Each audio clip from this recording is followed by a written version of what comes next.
Hey guys, and welcome back to this channel. In this video, I'll be showing you guys how you can, how you can basically change the order of layers in CapCut PC. So I just created a new project, but honestly, free layer is just way better to have on. I think I have mine enabled. I don't know if I can show you guys. Oh, I don't.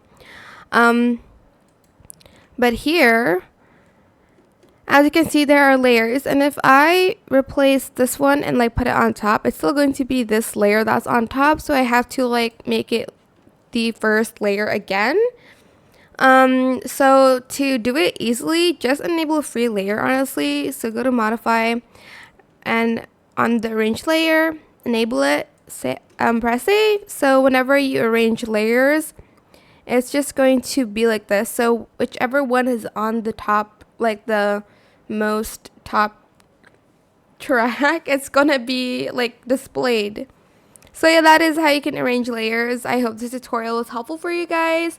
Don't forget to like, comment, share, and also subscribe to this channel if you haven't done that already. If you have any more questions about this video, just leave it in the comment section down below. I will try my best to answer them all for you guys.